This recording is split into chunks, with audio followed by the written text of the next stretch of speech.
Allahumma sholli ala sayyidina Muhammad wa ala ali sayyidina Muhammad amma ba'du. Yang hormati lebih baik Bapak Haji Abdullah, yang hormati guru kita selamat dari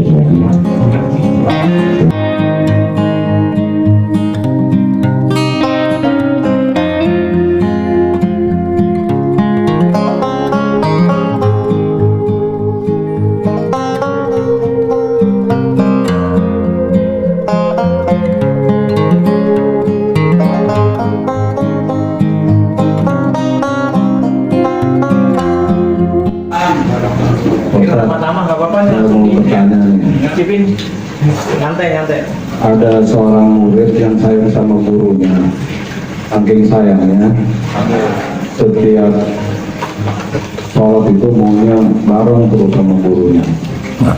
Sekali sholat, dua kali sholat, ketiga kali sholat dia udah wudhu, ada anjing ada kakinya, langsung sholat atau ambil wudhu lagi Ustaz. فَلَكِنْ آيَاتِ مِنْ آيَاتِ رَبِّهِمْ إِلَّا كَانُوا عَنْهَا مُعْرِضِينَ وَإِذَا قِيلَ لَهُمْ أَنفِقُوا مِمَّا رَزَقَكُمُ اللَّهُ قَالَ الَّذِينَ كَفَرُوا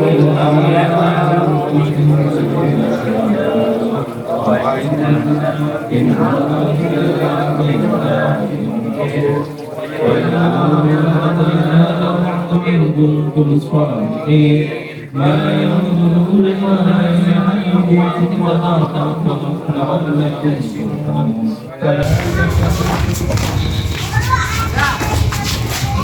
Yuk, assalamualaikum. Hari ini kita menuju ke rumahnya Pak Haji Rahub. Mau pengajian rutin Minggu malam Senin. Pertama hujan ya kondangan.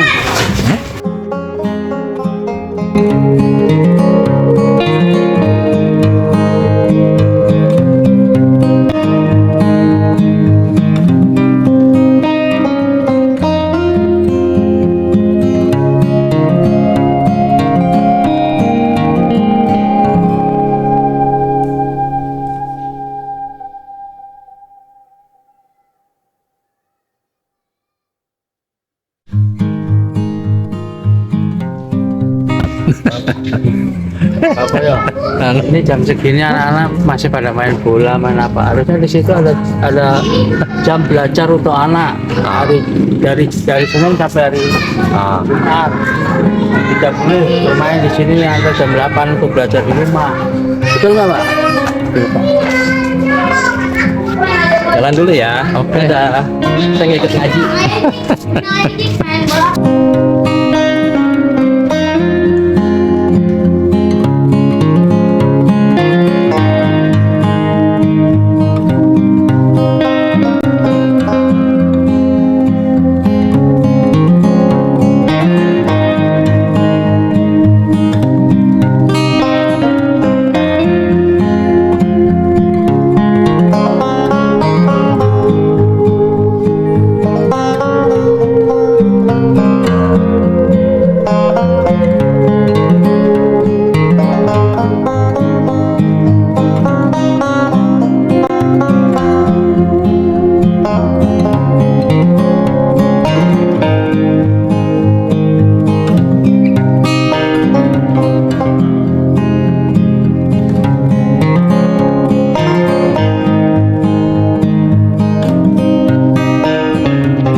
لا شريك له وأشهد أن محمدا عبده ورسوله اللهم صل على سيدنا محمد وعلى آل سيدنا محمد أما بعد.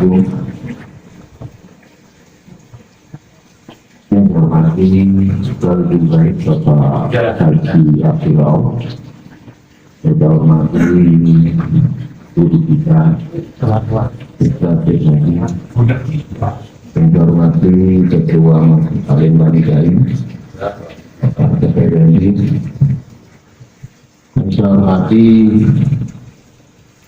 Bapak. Sekalian untuk kita bantu bicara penantian pada malam hari ini, dan kita mulai dengan pertama yaitu pembukaan lalu kita penantian pada malam ini dengan membaca Bismillahirrahmanirrahim. Yang selanjutnya yaitu sambutan dari Pertama dan paling utama adalah kita panjatkan puja dan puji syukur ke Allah Subhanahu wa taala atas limpahan rahmat dan taufiknya pada malam hari ini kita dapat berkumpul bersama dan istiqomah menjalankan apa yang telah menjadi komitmen kita. Kegiatan saya kedua kalinya salawat dan salam semoga tetap tercurah kepada beliau kita Muhammad sallallahu alaihi wasallam. Semoga sampai akhir hayat kita nanti kita tercurah menjalankan apa yang dikatakan pemerintah sehingga kita dapat dapat siun mungkin. Kalau kalian saya mengucapkan banyak terima kasih atas kalian Bapak sekalian pada hari ini sampai dengan akhir hayat. Assalamualaikum warahmatullahi wabarakatuh. Waalaikumsalam warahmatullahi wabarakatuh. Hadirin bapak-bapak jamaah majelis taklim Banidain yang semua dimuliakan Allah Subhanahu wa taala. Amin. Alhamdulillah, pada kesempatan malam hari ini kita sudah sampai di bulan Sya'ban. Setelah kita lewati yang namanya bulan Rajab, dan kita sudah berdoa kepada Allah Subhanahu wa taala supaya kita senantiasa mendapatkan keberkahan di bulan Rajab dan keberkahan di bulan Sya'ban, serta kita berdoa kepada Allah supaya kita disampaikan ke dalam bulan suci Ramadan. Kita sudah membiasakan doa, bahkan mungkin setiap hari, setiap selesai sholat kita berdoa kepada Allah, Allahumma barik lana fi Rajab wa Sya'bana wa ballighna Ramadan. Ya Allah ya Rabbi, berkahilah kami di bulan Rajab dan berkahilah kami di bulan Sya'ban, serta sampaikan kami ke dalam bulan suci Ramadan. Walaupun doanya cuma amin, nggak masalah, berarti itu sudah termasuk doa. Mudah-mudahan kita semua senantiasa di bulan Rajab mendapatkan keberkahan, di bulan Sya'ban mendapatkan keberkahan, dan insya Allah kita akan datang di bulan suci Ramadan. Amin amin ya rabbal alamin. Kembali saya ingatkan kembali untuk saya pribadi dan umumnya untuk semua tentang bulan suci Ramadan. Kita sebentar lagi akan dipanggil oleh Allah Subhanahu wa taala dengan kalimat ya ayyuhalladzina amanu kutiba alaikumusiyam kama kutiba alal ladzina min qablikum la'allakum tattaqun. Allah Subhanahu wa taala memanggil kepada kita semua sebagai orang-orang yang beriman. Ya ayyuhalladzina amanu, wahai orang-orang yang beriman.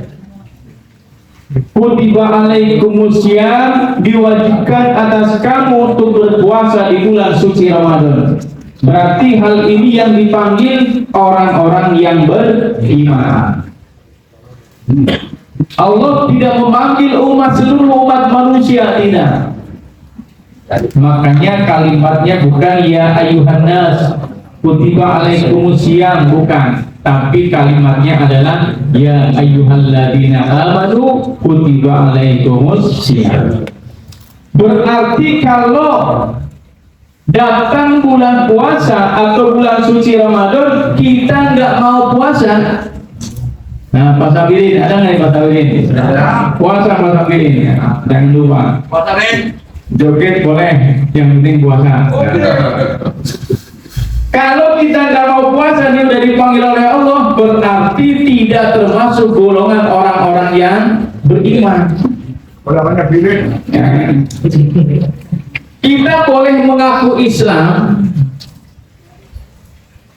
manakala kita mau dijadikan oleh Allah sebagai orang beriman, maka kita wajib berpuasa di bulan suci Ramadan. Terkecuali ada beberapa golongan yang diperbolehkan untuk tidak berpuasa di bulan suci Ramadan.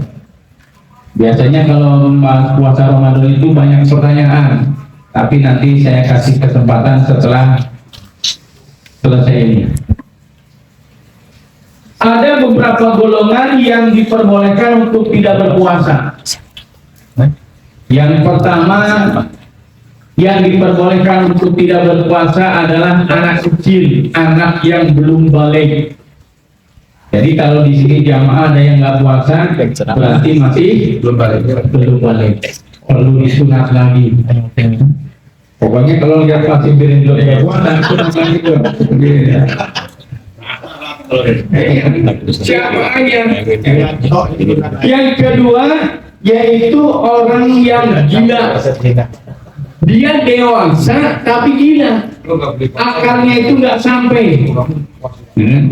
Jadi kalau ada jamaah majlis taklim udah dewasa tapi nggak puasa, jangan-jangan dia gila. Makanya kalau pegang-pegang dikatain jadi orang gila, berpuasalah di bulan suci Ramadan. Yang ketiga yang diperbolehkan untuk tidak berpuasa adalah orang sakit. Jadi kalau kita sakit, dalam keadaan sakit tidak mampu untuk berpuasa, boleh untuk tidak berpuasa. Dosa nggak dosa kalau dalam keadaan sakit dan sakitnya itu sehingga tidak bisa untuk berpuasa. Yang keempat, orang yang boleh untuk tidak berpuasa adalah orang yang sudah tua sehingga dia pikun kembali seperti anak kecil. Kan biasanya juga ada tuh orang yang udah tua itu biasanya akan kembali seperti anak kecil. Jadi jangan jangan heran ketika bapak-bapak punya orang tua yang udah tua, maka akan kembali seperti anak kecil, walaupun tidak semua. Maka itu boleh untuk tidak berpuasa. Nggak dosa tidak berpuasa. Kemudian golongan yang kelima, orang yang diperbolehkan untuk tidak berpuasa adalah musafir, orang yang bepergian jauh. Kan? Perginya itu bukan dari sini ke Perum, bukan, tapi dari sini ya jaraknya jauh, Surabaya, Semarang, itu masih boleh untuk tidak berpuasa. Kemudian golongan yang keenam yang diperbolehkan untuk tidak berpuasa adalah wanita hamil. Orang yang sedang hamil diperbolehkan untuk tidak puasa, walaupun boleh juga untuk puasa kalau kuat. Kalau nggak kuat, boleh untuk tidak berpuasa. Golongan yang ketujuh yang diperbolehkan untuk tidak berpuasa adalah seorang perempuan yang sedang menyusui anaknya, bukan menyusui bapaknya. Dengerin Pak Sobirin ya. Pak Sobirin belum punya lagi ya. Yang mudah-mudahan dapat lagi. Jangan lipat tapi pengen repot. orang perempuan yang sedang menyusui anaknya. Nah, ini perlu diperjelas ini. Yang sedang menyusui anaknya itu boleh untuk tidak berpuasa. Kemudian golongan yang ke-8, orang yang diperbolehkan untuk tidak berpuasa adalah orang haid ataupun nifas. Itu khusus untuk orang perempuan. Kalau laki-laki menstret. Oh, iya. Tapi kalau itu mah tutup baju puasa. Gak ada halangan. Kemudian golongan yang ke-9, orang yang diperbolehkan untuk tidak berpuasa adalah perempuan yang sedang nifas, darah yang keluar setelah melahirkan. Itu boleh untuk tidak berpuasa. Dari 9 golongan tersebut, ketika dia tidak berpuasa, maka wajib hukumnya untuk mengqadha atau mengganti di luar puasa Ramadan. Di bulan Syawal boleh, ya kan? Di bulan Rajab boleh, di bulan Sa'ban boleh. Ini jadi bapak-bapak yang tahun kemarin ada yang belum diganti puasanya, maka boleh untuk diganti esok hari. Jangan sampai tahun kemarin nggak puasa sampai tidak diganti, maka itu hukumnya berdosa besar. Apalagi puasanya itu, tidak puasanya itu dengan sengaja. Makanya digantilah atau dikodolah ketika kita meninggalkan puasa Ramadan. Jangan meremehkan suatu dosa. Nggak apa-apa sehari ini. Sehari itu akan diganti, akan disiksa selama 1000 tahun. Karena perbandingan dunia dengan akhirat itu 1 hari di dunia, 1000 tahun di akhirat. Jadi jangan sekali-kali meremehkan dosa. 1 hari ini, 2 hari ini. Berarti kalau meninggalkan puasa 1 hari, 2 hari sehingga tidak diganti sampai dia mati, maka balasannya 1000 tahun di neraka. Na'udzubillah min. Makanya diganti.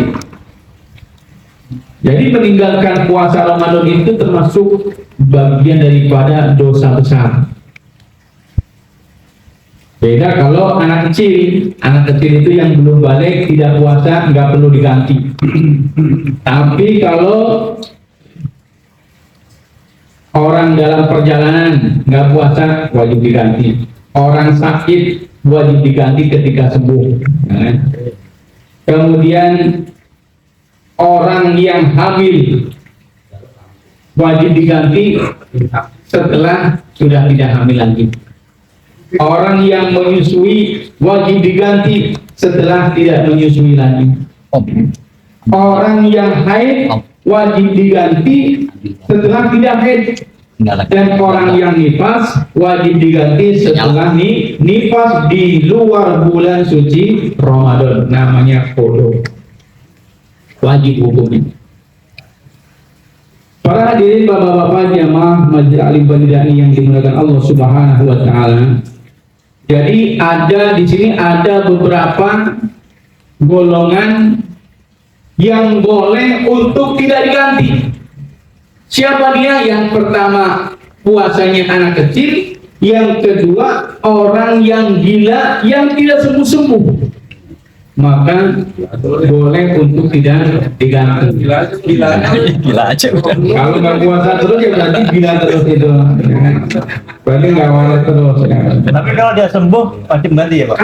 Kalau dia sembuh wajib ganti. Pending nggak sampai Dihitung, ya kan dihitung. Oh tahun kemarin tahun berapa apa namanya diganti. Cuma perhatikan diganti kalau dia double puasa kemarin ini sekarang nggak diganti, kan? Sampai puasa depannya nggak diganti 2 kali kan? Yang satu ganti puasa, yang satu ganti fidyah.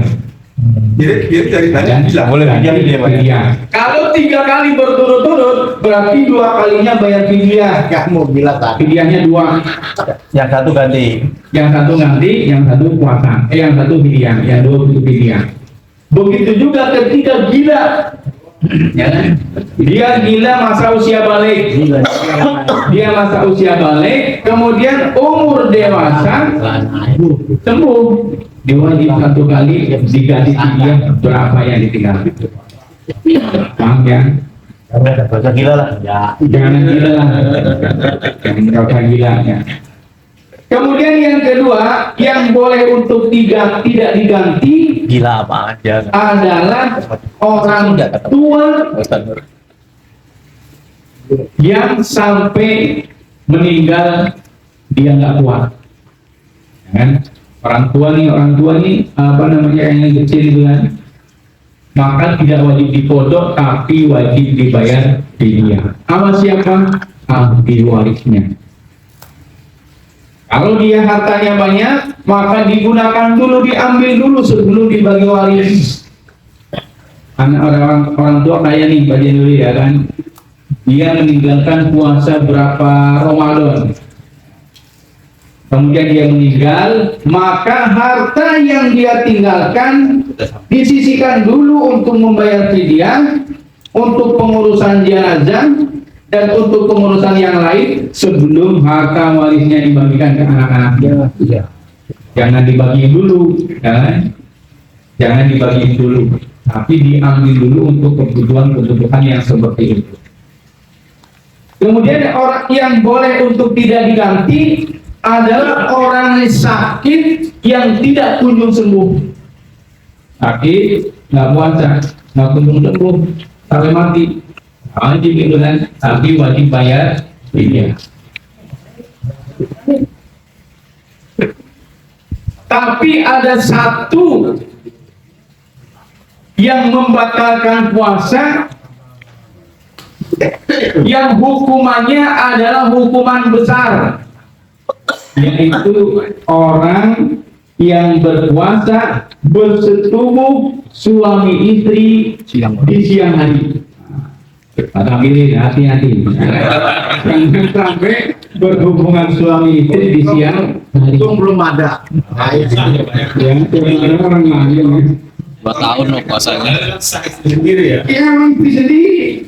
Istri sendiri aja Kalau deketan dosa besar, apalagi istri orang lain. Kalau Itu mah puasa nggak puasa tetap dosa besar. Deketan istri sendiri tapi. Jadi kalau di siang hari stop dulu. Stop. Kan? Stop makan, stop minum, stop hubungan suami istri. Disitulah yang namanya makanan halal menjadi haram ketika datang bulan puasa Ramadan. Jeruk halal nunggu maghrib. maghrib bebas kok. Tempe halal tapi nunggu maghrib. Ya kan? Kopi halal tapi nunggu maghrib. Berhubungan suami istri halal tapi nunggu habis terawih, sabaran dikit. Kudu terawih dulu Tadi nuri habis maghrib. Walaupun boleh, tapi nunggu maghrib lah sampai nunggu isya, terawih dulu baru boleh. Walaupun boleh, Pak, kalau saking gak nahannya boleh buka pakai hubungan suami istri. Suruh tidur dulu sebelum maghrib tuh, sebelum maghrib intinya suruh tidur dulu tuh pagi hari kan. Begitu maghrib langsung buka pakai. diri ini mah. Hadirin gak usah dengerin dulu. Jur pokoknya. Jangan ngomongnya. Jadi boleh Pak, Boleh Pak Denuri. tapi alangkah baiknya nunggu habis terawih. Ini kok yo sak. Kagak sabaran apa dia. Walaupun boleh. Buru-buru. Jadi itulah beberapa orang yang boleh untuk tidak berpuasa dalam keadaan tertentu. Kalian belum mandi. Lalu apa balasannya orang yang berhubungan suami istri di siang di bulan Ramadan? Maka kodoknya selama 2 bulan berturut-turut. Kuat nggak Pak Samirin? Puasa 2 bulan berturut-turut. Ya jangankan sebulan, jangankan 2 bulan, sebulan aja diomong. 2 bulan Pak. 3 hari yang mumet. Nah, 3 hari aja mumet ya kan. Saya nggak kuat, jangan bilang nggak kuat dulu, dicoba dulu. Ya kan, kalau udah terlanjur nih, Pak Yanto nih siang-siang, ternyata nyelonong sama istrinya, habis dagang tuh kecapean langsung nyelonong, ya kan, lupa, walaupun lupa Pak, oh ternyata saya lagi puasa. Nah, bulan depan di bulan Syawal wajib ganti 2 bulan berturut-turut, 60 hari. Setelah dicoba sehari, 2 hari, sampai 55 hari batal, pulang dari 1 lagi. Makanya jangan macam-macam dengan yang namanya hubungan walaupun suami istri di siang hari, apalagi bukan suami istri. Lalu bagaimana kalau dengan orang yang tidak berpuasa? Nah ini nih mungkin pelajaran baru. Kita orang dalam perjalanan atau musafir itu boleh untuk tidak puasa. Kira hari yang mampir gitu Pak ya. Kita mau pulang kampung suami istri nih, ya kan? Dua-duanya nggak puasa. Kemudian mampir di dengan rest area, banyak orang mampir di hotel. Hotel yang kerenan dikit, ya kan? Apa di rest area? Orang-orang pada ngopi. Orang-orang pada ngopi Pak. Pak Yanto. Hubungan suami tinggal Pak jadi Pak. Itu boleh boleh hubungan suami istri asalkan sedang dalam perjalanan jauh. Tapi jangan disengaja. Kasih bocor Pak. Berapa saya mau kan honeymoon nih. Itu kalau disengaja seperti itu hukumnya makruh, nggak boleh. Bahkan bisa menjadi haram. Tapi kalau sudah terpaksa dan itu sudah terjadi, maka boleh tidak mengganti 2 bulan, hanya mengganti 1 hari atau bodoh. Kenapa boleh? Karena orang yang dalam perjalanan itu boleh makan, boleh minum, boleh melakukan yang membatalkan puasa, ya, termasuk hubungan suami istri. Jadi kita semua itu udah dewasa lah, jangan kita meninggalkan puasa apalagi dengan sengaja.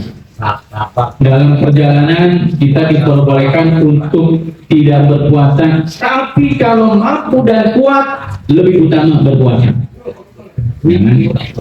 Saya kecapean ini, mau Surabaya gitu kan dari sini, di tengah perjalanan siang-siang di Cirebon ataupun di Pekalongan siang kan masih jauh tuh ya, siang, maka boleh untuk tidak berpuasa, tapi wajib qada ataupun wajib mengganti. Berapa untuk menggantinya? Ya sesuai yang ditinggalkan. Kalau perempuan itu biasanya sudah pasti ada tuh yang tidak berpuasa karena haid atau menstruasi. Tapi kalau laki-laki, ya kan, insya Allah kalau niat mah full, insya Allah full. Tapi kecuali nggak niat. Nah, tapi walaupun ada yang ditinggalkan, maka wajib diganti atau dikodok. Kapan kodonya? Kapan aja, terkecuali 5 hari yang tidak boleh untuk kodok.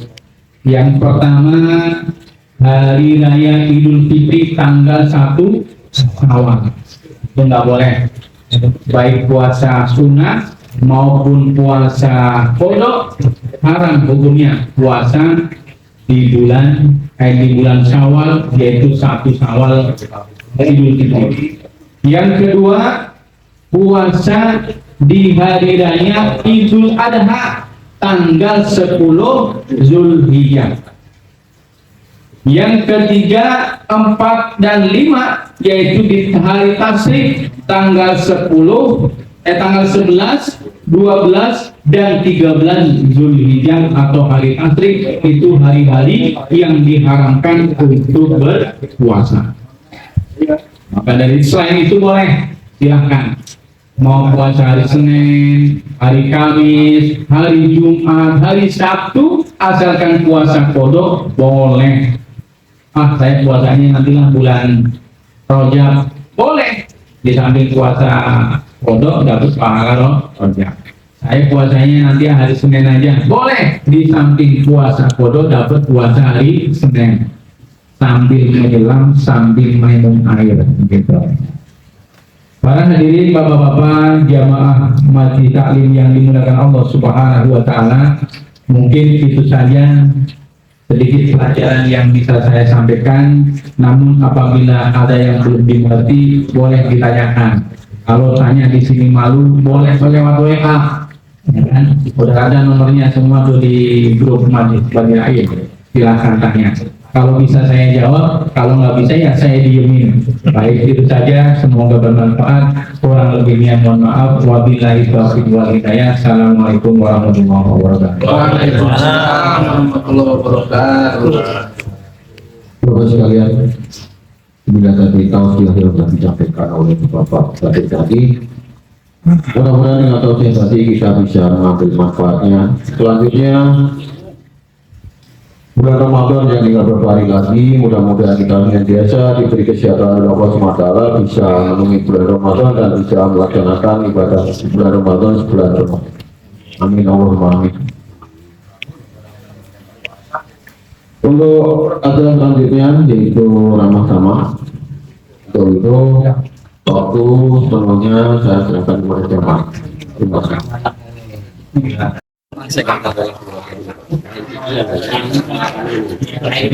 Walaupun nggak ada halangan, boleh cek. Assalamualaikum Pak Ustaz. Waalaikumsalam. Warahmatullahi wabarakatuh. Yang pertama nggak apa-apa nih langsung dicicipin. Nyantai. Ada seorang murid yang sayang sama gurunya.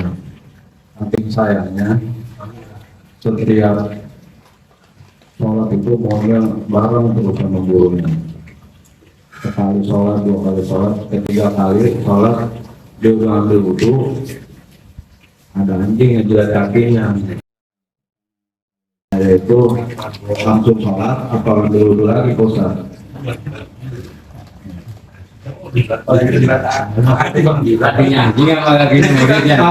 orang sholat, ya kan? Ada orang sholat, kakinya dijilat. Apakah batal atau enggak? Enggak batal. Loh, kok enggak batal? Orang yang dijilat kaki anjingnya.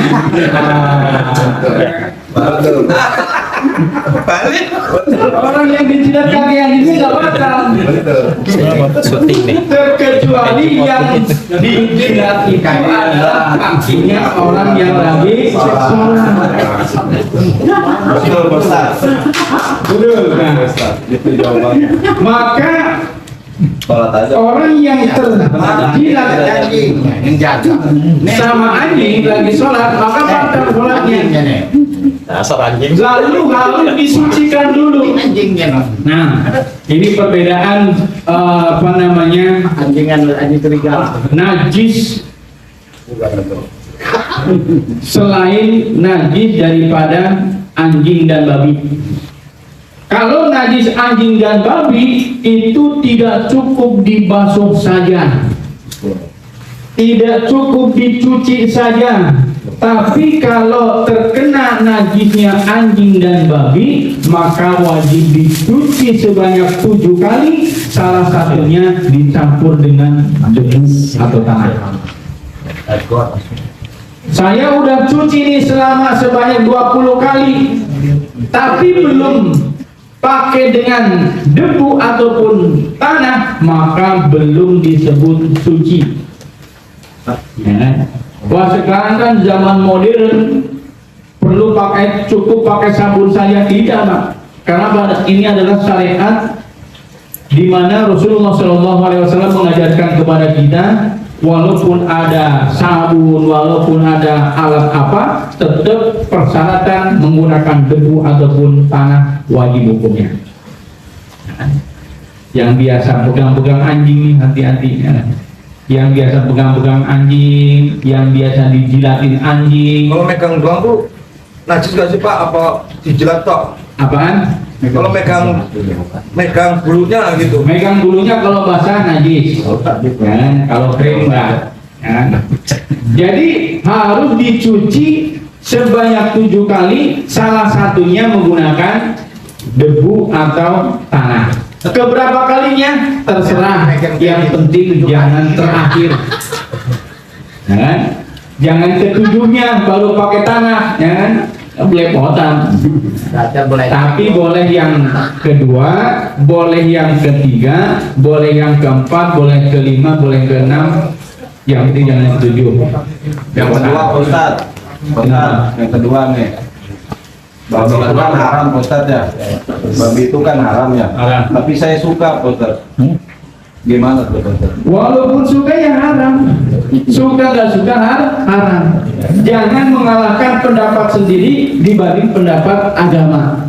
Nah, kan? Kita suka banget nih dengan istri orang, tetap haram. Kalau suka sama bonekanya Ustaz? Kenapa? Kalau suka sama bonekanya nggak apa-apa ya. Iya, boneka mah nggak apa-apa. Cuma kalau bisa jangan boneka babi. Apalagi dijadikan teman tidur. Nah, Kalau bonekanya piring? enak. Jadi cara nyucinya gini, Pak. Di mana letak kita terkena jilatan anjing, maka disitulah letak untuk dicuci. Ambil gayung, siapkan debu ataupun tanah. 1 gosok, 2 gosok, 3 gosok, 4 gosok, 5-nya pakai debu. Gosok-gosok. 6 gosok pakai air. 7 gosok pakai air. Udah selesai, udah. Kalau anjing, Saya yang kena. tapi kalau Mau apa? kita meremehkan, nggak apa-apa, nggak ngeliat ini, Allah Maha Tahu, begitu. Jadi kalau kita sudah tahu, maka wajib dilaksanakan dan dijalankan. Kalau digigit Pak kan berdarah, masa Sama, digigit juga sama, harus dicuci. pakai tanah juga. Kalau nggak sengaja tuh Ustaz. Walaupun nggak sengaja, walaupun nggak sengaja. Tetap ada. Digigit. Maksudnya kalau pakai Pernah tanah kan digigit nanti nggak? kena kotorannya tanah itu apa gimana gitu kan masuk ke Kan dicuci dulu tuh, sekali 2 kali dicuci dulu kan, lukanya tuh, baru dicampur dengan debu tanah, baru tuh diobatin sama Pak Asep kan. Ya, minta obat merah sama Pak Asep kan. Tetap pakai debu. Beda sama cuci. Sengaja nggak sengaja tetap wajib pakai debu. Kontek dulu sama teknik. Gigit lagi. Terima kasih Ustaz. Sama-sama.